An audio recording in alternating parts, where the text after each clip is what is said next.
दोस्तों आज मैं आपको कराने जा रहा हूँ टेस्ट योर नॉलेज का क्वेश्चन नंबर 1 जो आपके चैप्टर है बिजनेस कॉम्बिनेशन इंडेस 11103 से।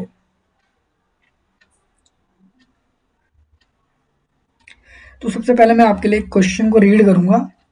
क्वेश्चन नंबर 1 बोलता है कंपनी ए और B are in a power business and company A hold 25% equity shares of company B as on 1st November Company A obtained control over Company B when it acquired 65% of Company's B share, thereby resulting in a total shareholding कितनी होगी उसकी 90%। पहले ही उसके पास 65 share holding 25% उसने पहले से hold किए हुए थे शेयर्स, इसके बाद उसने 65% और शेयर खरीद लिए।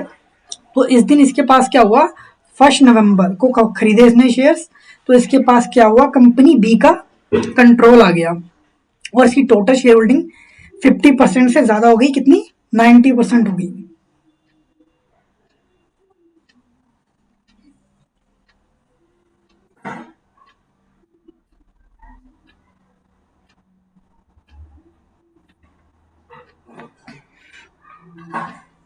अब आगे आपको एक्विजिशन से रिलेटेड कुछ पॉइंट्स दिए हुए हैं कि परचेज कंसिडरेशन क्या था उस केस में, और कंटीजेंट कंसिडरेशन के बारे में कुछ बात की गई है, ट्रांजैक्शन कॉस्ट के बारे में कुछ बात की गई है, एनसीआई के बारे में कुछ बताया गया है। तो एक एक करके हम इन सारे पॉइंट्स को पढ़ते हैं। सबसे पहले कंसिडरेशन जो था, कंपनी ए ने जो 65% शेयर होल्डर्स शेयर्स उसके एक्वायर किए वो कैश दिया, उसके लिए उसने 59 लाख रुपीस का उसने कैश दिया और 1 लाख उसने इक्विटी शेयर्स इशू किए जिसकी फेयर वैल्यू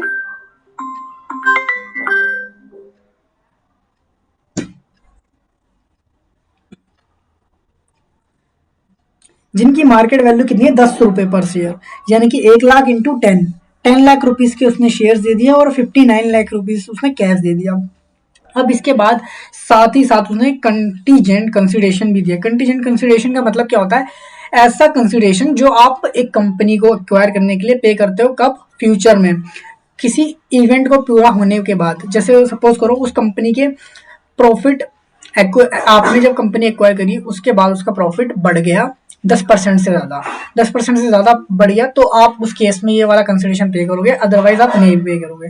तो इंडेस बिजनेस कॉम्बिनेशन वाले इंडेस में हम इस कंटीजेंट कंसिडरेशन को कैसे रिकॉर्ड करते हैं, इसकी फेयर वैल्यू पर, इसकी जो भी फेयर वैल्यू होगी उस पर हम इसको पीसी का पार्ट बनाएंगे। तो इसमें इन्होंने क्या बोला, अभी तक हमने क्या देखा, पहले पॉइंट में मैंने आपको बताया कि पीसी कितना है, पीसी में 2 पार्ट हैं, कैश है 59 लाख रुपीस और इक्विटी शेयर्स हैं 10 लाख रुपीस। तो यहां तक ये कितना हो गया 69 लाख रुपीस। उसके बाद कंटीजेंट कंसिडरेशन कितना है, कंपनी ए एग्री टू पे एडिशनल कंसिडरेशन ऑफ, यहां पे कुछ मिस प्रिंट हुआ है, ठीक है, if cumulative profit of P exceed 17 lakh, 70 lakh से ज्यादा उसका नेक्स्ट 2 ईयर्स में प्रॉफिट हो जाता है तो वो उसको इक्वल कंसिडरेशन पे करेंगे और उस कंसिडरेशन की एट द एक्विजिशन डेट पे इस consideration it is not considered probable that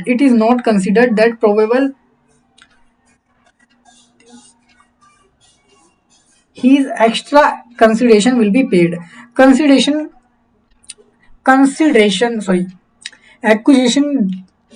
acquisition day पर कंपनी ए को ऐसा लग रहा है कि हमें फ्यूचर में कोई भी एडिशनल कंसिडरेशन नहीं देना पड़ेगा क्योंकि उसको लग रहा है कि उसका प्रॉफिट एक्सीड नहीं करेगा, इसलिए।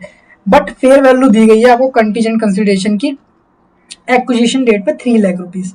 तो ये भी आपका क्या हो गया, कंटीजेंट कंसिडरेशन 3 लाख रुपीस, ये भी आपका पीसी का पार्ट बनेगा। अब ट्रांजैक्शन कॉस्ट, कंपनी ए पे एक्विजिशन रिलेटेड कंपनी ए ने कंपनी बी को एक्वायर किया तो उससे रिलेटेड उसका 1 लाख रुपए का खर्चा हुआ।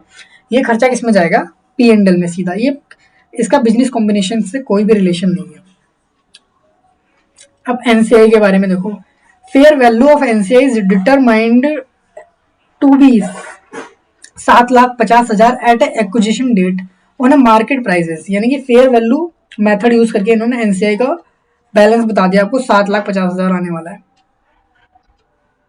और इन्होंने आगे बता दिया company A elect to measure non controlling interest at fair value for its this transaction.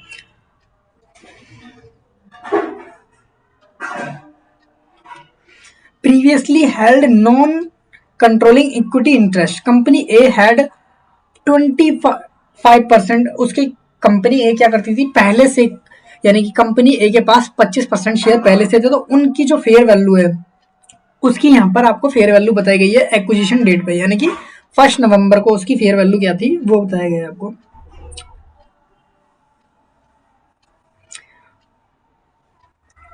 Fair value आपको यहाँ पर 20 लाख रुपए दी गई है पुरानी उसकी इन्वेस्टमेंट की, ठीक है। और बैलेंस शीट में जो कैरिंग अमाउंट था वो 6 लाख है।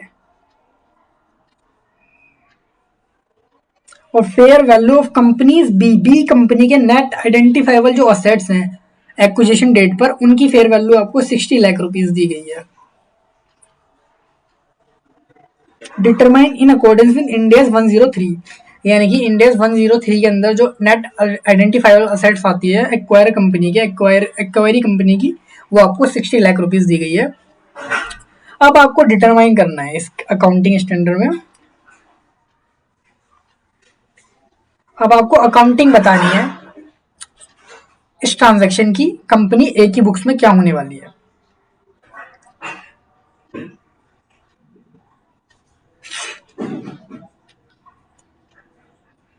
तो चलो अकाउंटिंग बताता हूं मैं आपको कैसे होगी इस ट्रांजैक्शन की।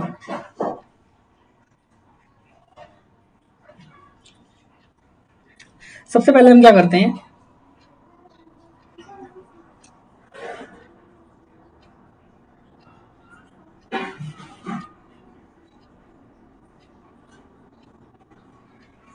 जो आपका ये क्वेश्चन है ये बिजनेस कॉम्बिनेशन का क्वेश्चन है, इंडेस 103 का। और इसमें जो आप अकाउंटिंग करते हो वो ऐसे करते हो, सबसे पहले आपको पता लगाना पड़ता है, आइडेंटिफाई करना पड़ता है एक्वायरर कौन है। तो इस कंपनी इस क्वेश्चन में कौन है, कंपनी ए एक्वायरर है, क्योंकि जिसके पास कंट्रोल होता है वो एक्वायरर बनता है। फिर आपको नेक्स्ट पता लगाना होता है एक्विजिशन डेट क्या है। एक्विजिशन को डेट उस दिन होती है जिस दिन कंपनी के पास दूसरी कंपनी का कंट्रोल आ जाता है। तो इस केस में ये डेट 1 नवंबर है, क्योंकि इससे पहले कंपनी के पास सिर्फ 25% शेयर थे उस कंपनी के। तो कंपनी ए ने कंपनी बी के 65% शेयर और खरीद लिए, तो उसके पास इसका टोटल कंट्रोल आ गया इस दिन 90% का। फिर उसके बाद आपको क्या करना होता है, फाइंड करना होता है या आपको कैलकुलेट करना होता है परचेज कंसीडरेशन क्या है। तो क्वेश्चन में हमने देखा था परचेज कंसीडरेशन क्या था। जो सबसे पहले इन्होंने बताया हमें कैश इन्होंने पे किया 59 लाख, 59 लाख रुपीज इन्होंने कैश दिए। इक्विटी शेयर्स इशू किए इन्होंने 10 लाख रुपीज के। और कंटीजेंट कंसीडरेशन, कंटीजेंट कंसीडरेशन कितना था आपका, उसकी फेयर वैल्यू लेनी होती है आपको इंडेस 103 में। तो कंटीजेंट कंसीडरेशन होता है उसकी फेयर वैल्यू लेनी होती है आपको परचेज कंसीडरेशन में। तो 3 लाख रुपए उसकी फेयर वैल्यू थी। और ये जो क्वेश्चन है आपका किसका है, ये टॉपिक आता है आपके में एक step up acquisition. Step up acquisition मतलब आपके पास पहले से कुछ शेयर्स कंपनी के पहले से हैं और आपने और एक्वायर कर लिया, और लेकिन इस बार आपके पास क्या हुआ, कंपनी का कंट्रोल आ गया। तो इस केस में क्या होता है, जो आपने पहले से इन्वेस्टमेंट करी हुई थी ना वो भी आपको रिकॉर्ड करनी पड़ती है अपने परचेज कंसीडरेशन में। जो उसकी फेयर वैल्यू है वो भी आपका परचेज कंसीडरेशन का पार्ट बनेगी। Fair value of previously held investment in company B, ये आपको 20 लाख रुपए दी गई है। तो ये आपका क्या हुआ, कंसीडरेशन बन गया टोटल, यानी परचेज कंसीडरेशन क्या हुआ आपका, ये 69 प्लस 3 72, 72 प्लस 20 92, 92 लाख आपके क्या आ गया परचेज कंसीडरेशन। नेक्स्ट आपको पता लगाना होता है net identifiable assets. Net asset कितने मिले आपको, एक्विजिशन किया आपने तो आपके पास नेट असेट कितने आए, तो वो कंपनी ने बताया हुआ है 60 लैक्स।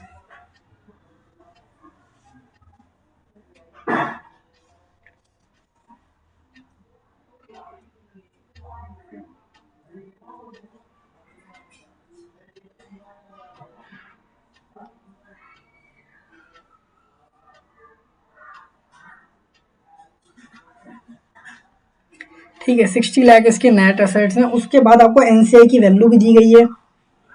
एनसीआई की वैल्यू आपको 7,50,000 रुपये इन्होंने बताई है। नेक्स्ट अब आपको क्या करना होता है, अकाउंटिंग एंट्री पास करनी होती है। अकाउंटिंग एंट्री,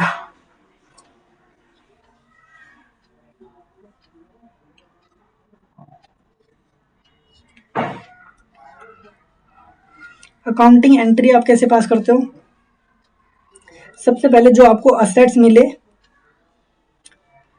एक सेकंड, इस क्वेश्चन में आपको अकाउंटिंग एंट्री से पहले क्या करना होता है, एक बार गुडविल या फिर आपको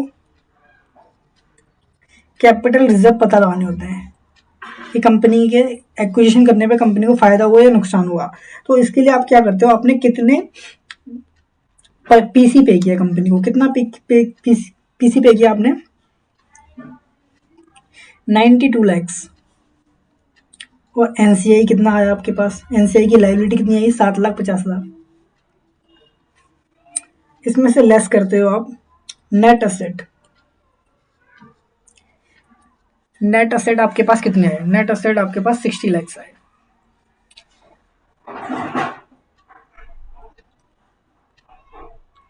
तो आपके पास क्या हुआ, गुडविल आ गई। अगर ये अमाउंट आपकी पॉजिटिव आता है तो गुडविल आएगा, अगर नेगेटिव आता है तो आपका कैपिटल रिजर्व आएगा। यानी कि आपको कैपिटल रिजर्व का मतलब है आपको एक्वायर करने पे आपको फायदा हुआ है, और गुडविल अगर आपको नुकसान होता है तो आप ये माना जाएगा कि आपने जो एक्स्ट्रा पैसा पे किया है वो गुडविल के नाम पर पे किया है।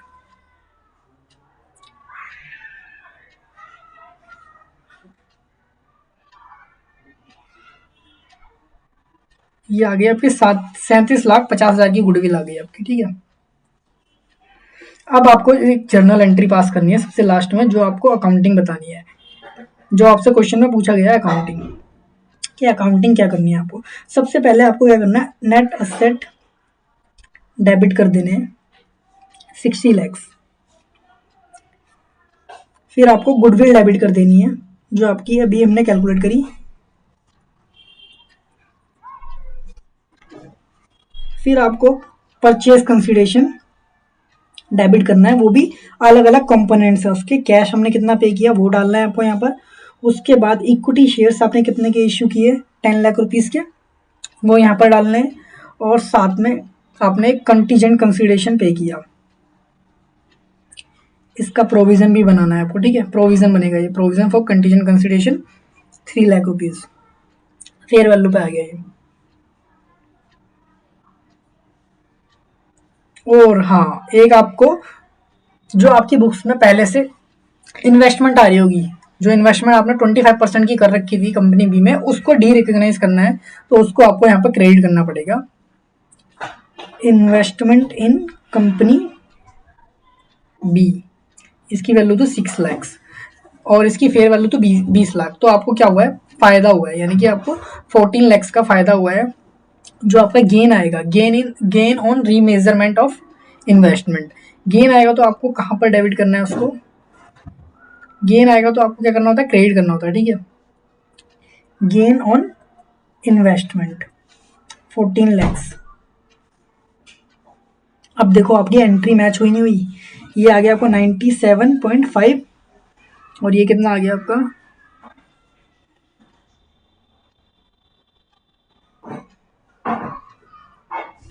72 प्लस 20।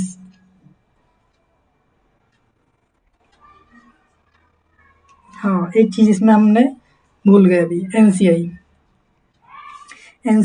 7.5, ये आपका एंट्री अब मैच हो जाएगी आपकी। ठीक है,